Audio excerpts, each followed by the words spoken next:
All right, juniors, we are going to start tackling some poetry today. We've been doing some really weighty prose works with Emerson and Thoreau, and now we hit the second two of our big four of American literature as we're going to look at the poets, Emily Dickinson and Walt Whitman. Today, and this video particularly is dedicated to four of Emily Dickinson's poems. We're going to have a second video for the other four that are in your book. All right, we're going to split this into two to keep it manageable.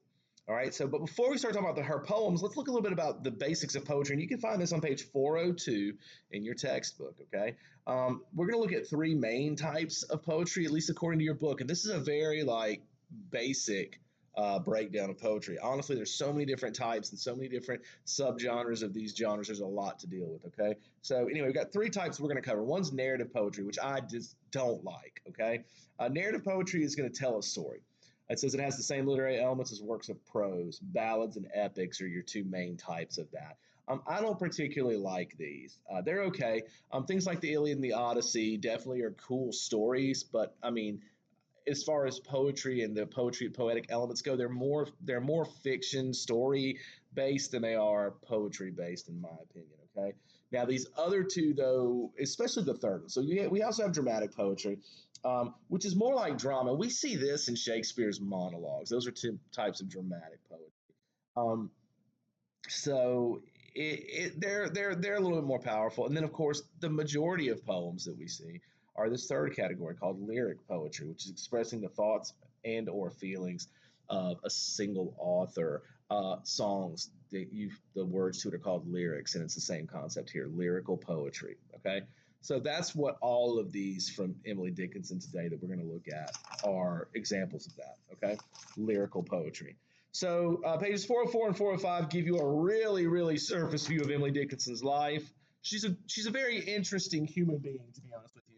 Um, it's debatable whether she intended her poems to be published or not, but I would probably fall into the camp of that she really didn't. She wrote for herself, so a lot of this is unpolished, and yet it still is pretty impressive. I feel.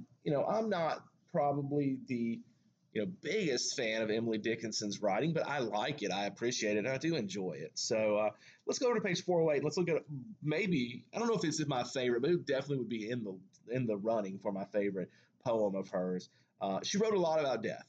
That was not an uncommon. In fact, this poem, the next one we're going to read is I Heard a Fly Buzz When I Died.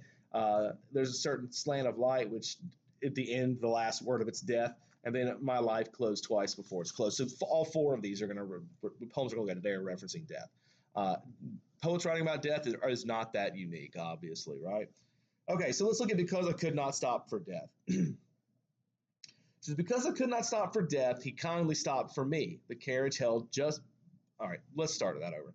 Because I could not stop for death, he kindly stopped for me. The carriage held but just ourselves and immortality. All right, very simple, bouncy rhythm, excuse me, in her writing, which I love. I do like that. So she's talking about because I didn't have the time to stop for death, it eventually is going to stop for her. She kind of, ironically says he kindly stopped for me. But the point here is that just because we don't want to deal with the fact that we're gonna die, that death is something that we all are gonna have to face. It doesn't mean it's not gonna come. All right. Says we slowly drove. He knew no haste, and I had put away my labor and my leisure too for his civility. Now here's where the that's a slant rhyme or a near rhyme. Away and civility. It's not civilite, obviously. It's not great. The rhythm feels weird. This is the kind of thing that I feel like if she really wanted to get published, she would have cleaned this up a little bit. All right, but it's still like I said, a very phenomenal piece of writing. So we slowly drove. He knew no haste, and I had put away my labor and my leisure too for his civility. So she's pointing. They're taking a slow ride. Death's not in a hurry, and she's put away. She has nothing else. She's dead or she's dying. She has nothing to worry about. We passed the school where children strove at recess in the ring. We passed the fields of gazing grain. We passed the setting sun, or rather, he passed us. The dews drew quivering and chill for only gossamer my gown, my tippet only tulle.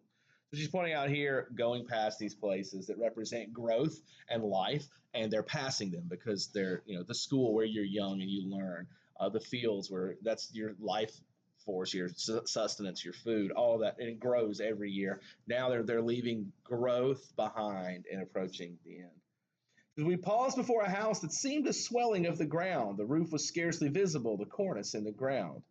Since then 'tis centuries, and yet feel shorter than the day. I first surmised the horses' heads were towards eternity. They're passing a house too that's collapsing. It looks like or falling apart. So real simple poem. She's basically talking about. Excuse me, guys. I'm losing my voice. I've been doing videos all morning. She says that what we're dealing with here is I've all the things that we focus on in life, our homes, our educations, focusing on your educations. Some of you do. Our day-to-day existence, that she's passing by all of that and real and this ending part where she says, since then 'tis centuries and yet feels shorter than the day. So this is the idea of eternity. This is written from the perspective of it, at least how I interpret it. This person's dead, and she's reminiscing on her death. Okay. Um, it's not death as a scary thing imagery, though. You notice that, right? It's kind of a peaceful portrayal of death. All right. Okay. The key to that poem is the first stanza. That's what makes it interesting. The rest of it, I could do without. Okay. All right. Let's flip over to page 411 and let's look at I Heard a Fly Buzz When I Died. A lot of Emily Dickinson's poems are titled by their first line. This is one of those. It's not that that's the actual title, okay? It says, I heard a fly buzz when I died. The stillness in the room was like the stillness in the air between the heaves of storm. I didn't wear my glasses again, so reading is a problem. All right, so what a mundane thing to think about as she's dying. We think about death as being this big moment where your life flashes before your eyes, or you start. The movies always portray like as you're dying, you're seeing all these people who died before you. And what's Emily Dickinson say? Imagining hearing a fly. That's kind of ironic, and that's the point. Okay. We have that near rhyme again, which I'm just not a giant fan of because hers are they're not really as near as they should be. You've got the stillness in the room was like the stillness in the air between the heaves of the storm. Actually, this one's not rhyming at all, is it? Died, room, air, storm. No, this one isn't. Yeah, I don't know what rhyme scheme in this one. Just toss it for right now, okay? Your book talks about there being slant rhymes here, but I think that if we're going to say that, none of this is a real rhyme except stanza 4. So let's just ignore it. Stanza 2. The eyes around had wrung them dry, and breaths were gathering firm for that last onset when the king be witnessed in the room. So again, she's pointing to like that what we think is going to happen in death. This big monumentous occasion. So I willed my keepsake, signed away what portion of me be assignable, and then it was there interposed a fly. Okay. One of the things that's causing some issues with this reading is this poem is what we call enjambed. Enjambment means that it doesn't end at the end of the line. And we're so used to reading poetry where we would read, I willed my keepsake, signed away what portion of me be assignable, and then it was there interposed a fly. That's not how this is read. You have to be really careful with that. Even I do, that if there's not punctuation, you have to keep reading it like it's part of the sentence. And of course, the problem with Emily Dickinson, if you can't tell, is her punctuation is all over the board. Those dashes are a trademark of hers, as are the random capitalizations. Okay, so don't go to her if you're trying to learn grammar. So at this point, she's talking about signing away all of her possessions, and again, waiting for this big moment. And then all of a sudden, here comes a fly that, enters the room. The blue, uncertain, stumbling buzz between the light and me, and then the windows failed, and then I could not see to see. Okay, me and see rhyme. That's it. Okay, nothing else in this they're all slant rhyme, or near rhyme as I call it. Now I don't know if it really is that, but this part at the end is like she gets sidetracked, right as she's expecting this big moment, and she's kind of concentrating on the fly, and then realizes all of a sudden it's over. This is pointing to the mundane nature of death, the fact that we build it up as this major thing, and that movies and things have made us believe that as you die, all this stuff is happening, and Emily Dickinson instead is viewing it as, well, it's just another thing that happens. Now, obviously, who knows what the truth of this is? Okay, it may be a monumental thing. I mean, you may see the people who've died before you. You may, see a light from heaven come down and an angel come down. Who knows what's going to happen? But Emily Dickinson's definitely kind of playing with our ideas here and presenting a different image entirely. Okay, so let's look at 412. There's a certain slant of light. Now, this is kind of a cool poem. Um, it's easy to look at the beginning and not initially think about death, but she's going to reference it at the end. All right, it says, there is a certain slant of light, winter afternoons, that oppresses like the heft of cathedral tunes. Now, I like the rhythm again here. It's fitting. The syllables work. The meter's right. We have afternoons and tunes. Those are definite rhymes, so that works. Okay, so she said there's a certain slant of light. All right, whether it's, this image of during the day where light's coming through a certain, even in my room, the parts where the curtains don't fully cover things where light can come through at certain times of the day. So there's a certain slant of light on winter afternoons that oppresses. Now, oppresses is a word that sticks out there. It's very strong. I mean, what we don't think about light as being oppressive. And then she compares it to the sound of cathedral tunes. Think about the organ, that very weighty sound. She says, heavenly hurt it gives us. We can find no scar, but internal difference where the meanings are. So again, this sounds like it's something that causes us pain. All right. One of the things Emily Dickinson that I've noticed anyway that she does in her poetry very well is plays with our the way we think things are supposed to be. Our not assumptions, our presumptions. I don't know what word I'm looking for here, but she plays with the way we see things, our perspective, and she kind of presents a different one. She says, none may teach it, any 'tis the seal of despair, an imperial affliction sent us of the air. So it's something that comes not of this world. So does it come from the devil? Does it come from God? What is it that's oppressive? Of course, we think everything negative has to come from the devil, but the thing is that this may not be a negative thing. Stuff that makes you melancholy or thoughtful doesn't necessarily have to be a bad thing. Sometimes we need that to think about the bad so that we can appreciate the good. Now, that's not what she's saying. That's what I'm saying. All right, it says, when it comes, the landscape listens, shadows hold their breath. When it goes, 'tis like the distance on the look of death. Now, there's our death, okay? So, whatever this light is that comes in, everything listens to it. It says, shadows hold their breath, and when it goes, it's like the look of death. So, it feels like this is dealing with. Let me read actually what my book has for you. So, instead of me just stumbling around, let me read this and then let's respond to that. It says the first poem, which is this one, describes an unbearable hurt that fills the soul at winter when the world is cold and still. The poet describes the hurt as a divine visitation sent to teach the meaning of our own mortality, which that's a really cool way. I don't always agree with everything your book says. I like that. This is that image of, and we're dealing with cold right now. And, on yesterday, Monday, when it was cold, I remember going out to the car and it was sunny outside, getting home, sitting there. The sun, it's not going down yet, but it's starting to get below the trees in my neighborhood. And you get those little slants of light coming through. And of course, I am weird. The winter doesn't oppress me. It kind of enlivens me. I love it. It typically is what I grew up for the most part down here in the South. So, especially when I was growing up, cold was typically, or cooler weather. November and December were cooler than they are now. All right, for sure. But I always remember those times fondly. So I don't totally get in the world she's describing here. But my wife, on the other hand, who was angry and, furious at the world this morning because it's cold, that is what Emily Dickinson is describing here. Of course, she also lived in the Northeast. So, I mean, winter there is a little different than winter here. But this idea of winter as it arrives, of being an oppressive feeling for people, you got to think in that time period, that's very fitting. Okay. For me, especially even looking at that picture on 412, this is just something that makes me smile. All right. Okay. Let's go over to 413.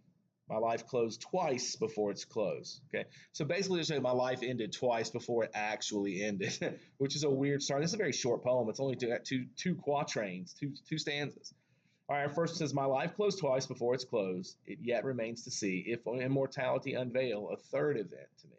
So she's basically pointing out that, at twice in her life, something has happened to end her life, okay? There could be several things. Let's figure out what she's talking about in the second one. So huge, so hopeless to conceive as these that twice befell. Parting is all we know of heaven and all we need of hell. Now, I'm not always like a huge fan. Like these other three poems have some cool lines. This one has the coolest of the four we're going to look at today. That parting is all we know of heaven and all we need of hell. This is she's talking about life ending because of we got a couple of options here. We could talk about like losing someone physically, like someone close to you's died, or it could be a breakup even. Emily Dickinson's history with relationships is strange. Again, that's something that you guys can look into. But what she's saying here is the idea that, she feels like her life has ended multiple times before it actually ended because she's lost people or, went through breakups or through deaths. And that last two lines, parting is all we know of heaven and all we need of hell. All right. And so this makes it feel like it's an actual death, in my opinion.